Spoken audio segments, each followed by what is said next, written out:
Hey guys, so today we're going to look at improving dribbling in tighter 1v1 situations where you're going more directly towards the net. So to illustrate what I mean first, let's play this clip.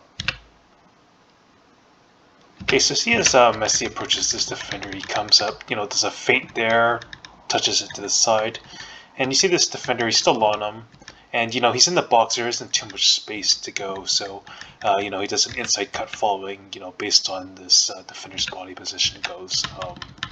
Over to this side. You don't see what happens, so it maybe potentially crosses it in. So it's a little different than when he's I guess, got a bit more space and he's more towards the midfield, because a lot of times the moves aren't different. He's not, like doing a lot of feints, cutting back and forth like this. Sometimes they just do kind of feints, and the defender has to watch if he's going to pass or if there's other teammates around. So sometimes he doesn't have to beat him directly like this. It kind of goes around and goes into the empty space. So in contrast, let's see this clip here. Okay, so the net's over here, but you see, Messi's kind of almost going around like this.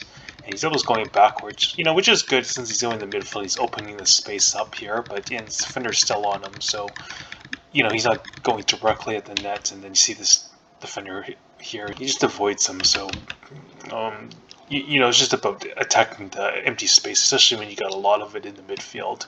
But I think it's doing 1v1 in tighter situations, just trying to go more directly towards the net helps build that footwork. So sometimes if you do the same move and whether in a tighter situation, he might push towards you a bit tighter, but since you got this extra space, you don't need to do multiple cuts and feints. You can just easily just attack the open space.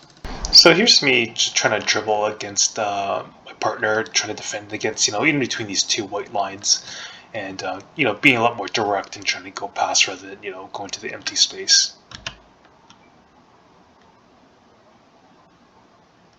Okay, so let's walk through that. So here you kind of see me kind of sliding my foot across to the left, kind of almost doing that crisscross there with my left foot. Just trying to experiment, and then doing a feint there, and then touch, and then trying to see if he goes this way before I can quickly do a inside cut that way. But I see him adjust, and then I do another feint there, and then this is where we do the feint run, where I don't really put my right foot too much to the side. It's just a shoulder drop as I run. Now I kind of hesitated because I'm just trying to see what he does, because I was hoping that he would be off balance, but he wasn't. So this is kind of a mistake. I should really commit to either pushing the ball there or cutting it there, or at least even taking my soul in the ball and rolling it. But here I kind of just freeze up and don't really move. And now here's the other move, which didn't go quite as planned, but you just go through my dribbling process.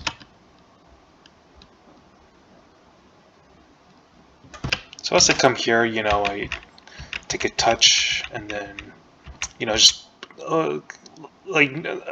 naturally, my right foot would go here, but I try to put it in more and try to drop that shoulder as I approach him, and then I crisscross my left foot inwards this way, do a feint this way, and then, do an inside cut just to see him kind of going this way a little bit, and then he adjusts, and then take another feint, and I go there, and then I see him adjusting, then I use that my left foot to try to feint, and I was trying to see if yeah, I think I just hesitated because I'm not really used to using my left foot to feint and then using my opposite foot to go to the other side, so it was a little bit awkward for me. But again, it's a little different when you have somebody 1v1. I do a lot of 1v1, but a lot of times I go more in the midfield, so I got all the space. I can just attack this, but it's pretty tight, so I gotta really condition my feet, and it's actually pretty hard on the ankles and the feet. A few rounds, I'm pretty quite tired, so just trying to get all the moves conditioned. And here I just do a simple feint like Jerome Boateng. So you see, just try to come here and then extend that leg and then drop that shoulder and go to the side. But again, so he is a little off balance, so I do have all this space. That'd be good for a pass or a shot, or I'm in the midfield, like to move in here, especially since he tracks me this way. But you know the space, like I'm almost running out of space. Like there is like a mini goal we put, so I'm just trying to like put it there. But he gets there in time, so that's just something to consider.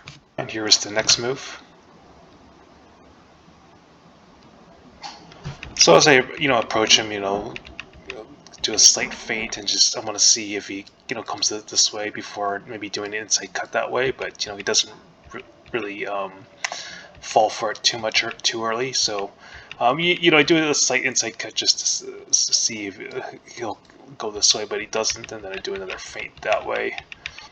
Then do that run feint where like I drop my shoulder, but I don't extend my right foot too much, and then again, like I'm kind of running out of space in this side of the field, and then so I try to feint with my left foot, and then potentially do an inside cut, but the ball's rolling a little too fast.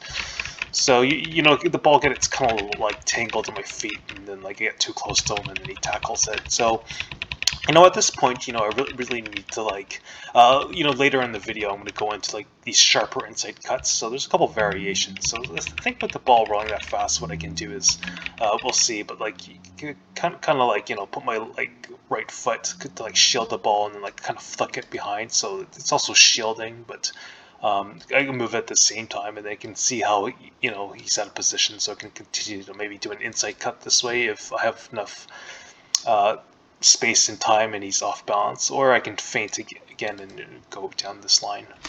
And yeah, here's one of my better moves. Okay, so approaching him, with shoulder dropped and trying to keep my right foot a bit more like towards the middle of my body rather than this way. So as I approach him, shoulder dropped, crisscross to the right foot. And this is where I do the double feint, so I mentioned that this is actually very helpful, but especially in a tight quarters, like, and with the defender really concentrating, it can be a bit tricky. Sometimes they can track you. So here's my first feint.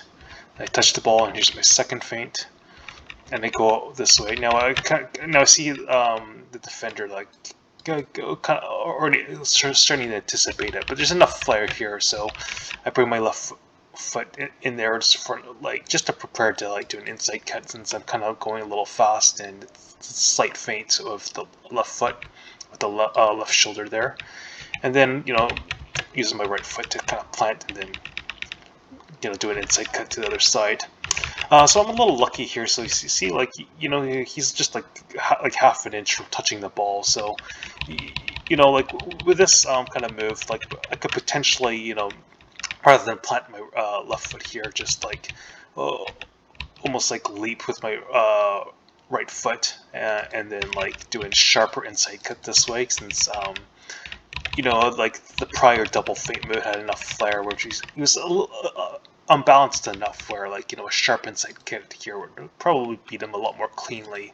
On another day, he might have he definitely would have touched this ball. So the first sharper inside cut we'll see is when Messi does it against Varane. So you can't see in the prior clip, but he's going pretty fast, and he again it's the same principles with an inside cut. You kind of like hop with the left onto your right, and again you kind of see that plant foot kind of turn in, and before he tries to cut the other way, and then he sees the defender's off balance enough, and then he can continue going to the other side. This sharper inside cut can also be seen in the Durham boating feint. So I've practiced this in the past before. The tricky part here is, well, first it's helpful to not like push your foot too much down. It's kind of like just chop it down this way so you have immediate leverage with your left foot, and then to really leap like quite a bit forward. So naturally you want to kind of like put your foot maybe here, but kind of really want to like put your right planting foot really forward, and then like trying to turn it in as much as you can to get enough leverage to get around the ball, because you are going really fast, and then you want to make that cut really sharp to avoid the defender, so it doesn't get too close to the defender's foot. And here's where I mentioned where Messi kind of does that turn, but kind of uses that right foot to like shield the ball as he cuts the other way. So as like the defender tracks him and he goes over to the side, you see that right foot extends like in front of the ball like this. So it's not as sharp, so he's not like cutting immediately like this. And I think it's a bit of an awkward angle since like like it's almost 180 degrees, so it makes a bit more sense to like shield the ball, and then in the other clip you'll see like Messi's foot, it immediately goes down and like cuts over there. So in my opinion, I don't think like you could consciously need to remember like I guess in the first flip to like chop your foot down is just the nature of cutting like a bit more sharply.